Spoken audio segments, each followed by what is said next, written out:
नमस्कार दोस्तों, मैं Nikhil Kumar pharma zone channel में आपका स्वागत करता हूं। देखिए, आज हम जागरण के लाइव पे से फाइनल ईयर के स्टूडेंट्स के लिए एक अपडेट ला रहे हैं। न्यूज़ कुछ इस टाइप से है। यूजीसी गाइडलाइन 2020, क्या रोल बैक होगी यूजीसी गाइडलाइंस। देखिए, जो यूजीसी की जो रिवाइज गाइडलाइंस आई हैं उससे रिलेटेड और फाइनल ईयर के एग्जामिनेशन से रिलेटेड ये न्यूज़ है। सुप्रीम कोर्ट में है याचिका, देश भर में हो रहा है विरोध। तो चलिए देखते हैं न्यूज़ में आगे किस टाइप से दिया हुआ है। नई दिल्ली ऑनलाइन डेस्क। यूजीसी 2020 कोविड-19 महामारी के लगातार बढ़ते मामलों के बीच देश भर के विश्वविद्यालयों, महाविद्यालयों और अन्य उच्च शिक्षा संस्थानों में अंतिम वर्ष के या अंतिम सेमेस्टर की परीक्षाओं को सितंबर तक या सितंबर 2020 तक आयोजित कर लिए जाने के लिए विश्वविद्यालय अनुदान आयोग यूजीसी ने हाल ही में जारी दिशा निर्देशों के विरोध में जहां एक और सुप्रीम कोर्ट में दायर याचिकाओं पर सुनवाई हो रही है, वहीं दूसरी ओर छात्रों द्वारा देशव्यापी विरोध चल रहा है। देखिए, जो यूजीसी की जो रिवाइज गाइडलाइन आई है जिसके अकॉर्डिंग उसमें बोला गया है कि सितंबर के अंत तक जो विद्यार्थियों के फाइनल ईयर के जो स्टूडेंट हैं उनकी परीक्षाएं आयोजित की जाएं, उसके रिगार्डिंग ये न्यूज़ है। और ये देशव्यापी बच्चे स्टूडेंट जो हैं इसका विरोध कर रहे हैं। कई पॉलिटिकल पार्टी, यहाँ तक कि छात्र, पेरेंट्स भी और कहीं टीचर्स भी इसका विरोध कर रहे हैं। आगे देखते हैं न्यूज़ में क्या है। देन इन परिस्थितियों में विश्वविद्यालयों में अंतिम वर्ष या सेमेस्टर की परीक्षाओं के आयोजन की अनिवार्यता के यूजीसी के दिशा निर्देश रोल बैक होंगे या विश्वविद्यालयों द्वारा परीक्षाएं निर्धारित समय सीमा के भीतर करा ली जाएंगी। इस स्थिति की जल्द ही स्पष्ट होने की उम्मीद है। देखिए, इस स्थिति की जो है जल्द ही स्पष्ट होने की उम्मीद है, ऐसा इसलिए कहा गया है क्योंकि ये जो मामला है अब सुप्रीम कोर्ट तक चला गया है। विद्यार्थियों ने इंसाफ के लिए अपने सुप्रीम कोर्ट का दरवाज़ा खटखटाया है। आगे देखते हैं न्यूज़ किस टाइप से है। देखिए, यूजीसी गाइडलाइन के विरोध में सुप्रीम कोर्ट में याचिका। सुप्रीम कोर्ट में इसके अगेंस्ट याचिका डाल दी गई है। फाइनल ईयर या सेमेस्टर की परीक्षाओं को 30 सितंबर तक आयोजन किए जाने के विरोध में देश भर 13 राज्यों एवं एक संघ शासित क्षेत्र के कुल 31 छात्रों ने उच्चतम न्यायालय में याचिका दायर की है। इस याचिका को लेकर यूजीसी का पक्ष रख रहे सॉलिसिटर जनरल तुषार मेहता की दलील के बाद जस्टिस नागेश्वर राव की पीठ ने मामले की सुनवाई जस्टिस अशोक भूषण की पीठ में किए जाने को कहा है। इस मामले की सुनवाई 27 जुलाई को होनी है। फ्रेंड्स, जो इस मामले की सुनवाई है वो 27 जुलाई को सुप्रीम कोर्ट में होने जा रही है। इस याचिका में छात्रों ने मांग की है कि यूजीसी के परीक्षाओं की अनिवार्यता के निर्देश को रद्द किया जाए। जो यूजीसी ने परीक्षाओं पे अनिवार्यता का जो गाइडलाइन आई है उसको रद्द किया जाए और छात्रों को आंतरिक मूल्यांकन या पिछली कक्षाओं और सेमेस्टर के अंकों के आधार पर या फिर अंकों के औसत के आधार पर रिजल्ट घोषित किया जाए। साथ ही देखिए, इम्पॉर्टेंट बात है, साथ ही इन अंतिम वर्ष या सेमेस्टर के छात्रों को, जो फाइनल ईयर के स्टूडेंट हैं या जो फाइनल सेमेस्टर के स्टूडेंट हैं, उनके रिज़ल्ट को 31 जुलाई 2020 तक जारी कर दिया जाए। यह उन्होंने बात अपनी रखी है।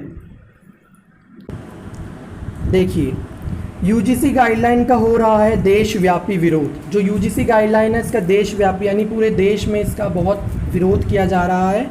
इसमें आगे पढ़ते हैं। देखिए, फाइनल ईयर या सेमेस्टर की परीक्षाओं को अनिवार्य रूप से कराने के यूजीसी के 6 जुलाई 2020 को जारी निर्देश का देशव्यापी विरोध किया जा रहा है। देश भर के विश्वविद्यालयों के छात्र संगठन, जनप्रतिनिधि, मंत्री, सांसद आदि सभी गाइडलाइंस के विरोध में औपचारिक तौर पर विरोध दर्ज करा रहे हैं। ओडिशा राज्य के शिक्षा मंत्री ने फिर से केंद्रीय मानव संसाधन विकास मंत्री डॉक्टर रमेश पोखरियाल निशंक को कल 23 जुलाई को दोबारा पत्र लिखकर यूजीसी गाइडलाइन को रद्द करने की मांग की है।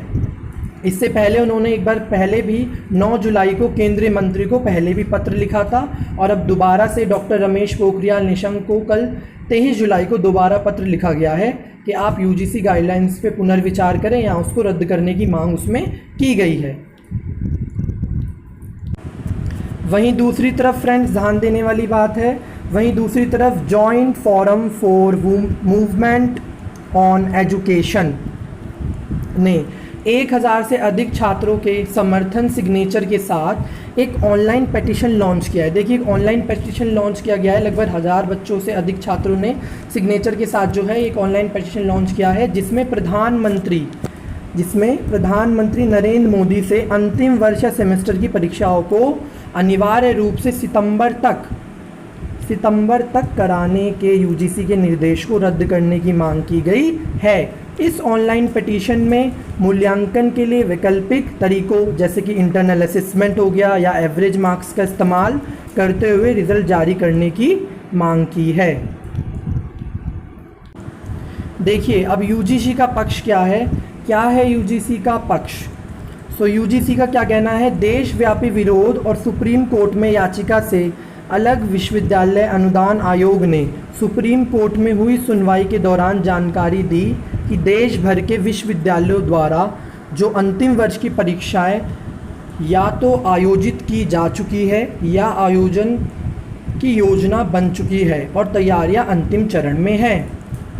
यूजीसी ने जानकारी दी कि देश भर के 355 राज्य विश्वविद्यालय और 51 केंद्रीय विद्यालय और 121 डीम्ड विद्यालय और 291 निजी विद्यालयों से आयोग को परीक्षाओं को लेकर रिस्पांस मिल चुके हैं, ऐसा यूजीसी का कहना है। इन विद्यालयों द्वारा परीक्षाओं के ऑनलाइन या ऑफलाइन या दोनों ही माध्यमों से यानी मिश्रित तरीके से परीक्षा या तो आयोजित हो चुकी हैं या फिर आयोजन की योजना बना ली गई है। अब देखिए क्या संभावनाएं आगे देश में इस मुद्दे पर जो है, तो देश भर के विश्वविद्यालयों एवं डिग्री कॉलेज के छात्रों द्वारा फिजिकली और सोशल मीडिया प्लेटफॉर्म पर वर्चुअली किए जा रहे विरोध प्रदर्शन और विभिन्न राज्यों के मंत्रियों द्वारा किए जा रहे निवेदनों को लेकर संभव है कि एमएचआरडी मंत्रालय की तरफ को आधिकारिक सूचना जल्द ही जारी की जाए। देखिए, हो सकता है एमएचआरडी मिनिस्ट्री अब इतना विरोध देखने के बाद कोई जल्द ही आधिकारिक सूचना जल्द ही जारी कर दी जाए उनकी तरफ से, या फिर ऐसा भी हो सकता है कि सुप्रीम कोर्ट में 27 जुलाई को होने वाली सुनवाई के दौरान यूजीसी गाइडलाइन को लेकर कोई आदेश दिया जाए। देखिए, 27 जुलाई को सुप्रीम कोर्ट में भी जो है वो इसकी सुनवाई होने जा रही है, तो हो सकता है उस दिन कोई इसमें फैसला लिया जाए। इन सभी संभावनाओं के बीच विश्वविद्यालय एवं डिग्री कॉलेजों के अंतिम वर्ष के छात्र छात्राओं में असमंजस की स्थिति बनी हुई है, जिसके जल्द ही स्पष्ट होने की उम्मीद है। हम भी यही आशा करते हैं कि इसको जल्द से जल्द स्पष्ट किया जाए और बच्चों में जो असमंजस की स्थिति बनी हुई है इसका जल्द से जल्द निदान हो और बच्चे अपने संतुष्ट तौर पे इसका निर्णय जो भी है जल्द से जल्द लिया जाए और बच्चों के छात्रों के हित में हो उनके स्वास्थ्य को ध्यान में रखते हुए हम भी यही कुछ आशा करते हैं कि छात्र के स्वास्थ्य को देखते हुए ही जो है वो फैसला लिया जाए। धन्यवाद। आशा करते हैं आपको आज की न्यूज़ अच्छी लगी होगी। इसी तरीके के न्यूज़ अपडेट के लिए और फार्मेसी से रिलेटेड टॉपिक्स के लिए इस चैनल को सब्सक्राइब करना बिल्कुल ना भूलें। वीडियो को लाइक करें, चैनल को सब्सक्राइब करें। Thank you so much.